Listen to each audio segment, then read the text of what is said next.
मोनगोन लिंसार हेलिना बिग्राइ नेरसोन लीना रुबुल आरो माखासे गोबांथार बर'नि फाव खालामगिरिफोरनि फाव खालामनायखौ बे फैनो गोनां दाहाल आबुं बर' सावथुनाव नुनो मोनगोन दे लोगोफोर। स' बिथांमोना बे दाहाल आबुं बर' सावथुननिनो मोनसे टिजार भिडिअखौ लेहेर फिल्म प्रडाक्शन चेनेलाव मैया रिलिज खालामनानैबो होबाय। स' नोंथांमोना दासिमाव सोरबाफोर नायाखैब्ला लेहेर फिल्म प्रडाक्शन चेनेलाव थांनानै बे दाहाल आबुं बर' सावथुननि ससे टिजार भिडिअखौ नायहैनो हागोन। स' लोगोफोर नोंथांमोना लेहेर फिल्म प्रडाक्शन बेनारनिफ्राय माखासे गोबांथार मोजां मिउजिक भिडिअफोर नुनो मोनबाय थाखायो आरो बे बोसोराव बे दाहाल आबुं बर' सावथुना फैनो थांगासिनो दं लोगोफोर।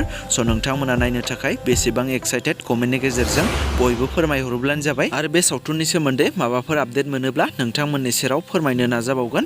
आरो नेक्स्ट आपडेटआव दङ एज ए फिल्म प्रडाक्शन बेनारनिफ्रायबो मोनसे रैखाथि मुंनि आबुं बर' सावथुन फैनो थांगासिनो दं लोगोफोर। जाय सावथुनाव नोंथांमोना फाव खालामनायखौ नुनो मोनगोन। फाव खालामगिरि बिथां मोगथां नार्जारि, सनालि गयारि, फुलमनि नार्जारि, जवाहरलाल बसुमतारि, दानेश्वर बसुमतारि आरो माखासे गोबांथार फाव खालामनायखौ बे रैखाथि आबुं बर' सावथुनाव नोंथांमोना नुनो मोनगोन दे लोगोफोर। आरो बे फैनो गोनां सावथुननि स्ट'रि स्क्रिप्टखौ लिरदों सनालि गयारि बिथाङा। स' लोगोफोर बिथांमोनाबो बे फैनो गोनां रैखाथि आबुं बर' सावथुननि ससे टिजार भिडिअखौ एज ए फिल्म प्रडाक्शन चेनेलाव हगारनानै होखाबाय दे लोगोफोर। स' दासिमाव नोंथांमोना सोरबाफोर नायाखैब्ला एज ए फिल्म प्रडाक्शन चेनेलाव थांनानै नायहैनो हागोन। स' लोगोफोर बिदिब्ला दासिमनि सुंद' आपडेट भिडिअआ बेखिनियानोमोन। जुदि नोंथांमोना भिडिअखौ नायनानै मोजां मोनदोंब्ला लाइक खालामदो आरो बेफोरबायदिनो माखासे गोदान भिडिअफोरनि आपडेट्सखौ मोननो थाखाय चेनेलखौ साबस्क्राइब खालामनानै खाथिनि बेल आइकनखौबो अलाव प्रेस खालामना लायोब्लानो जाबाय।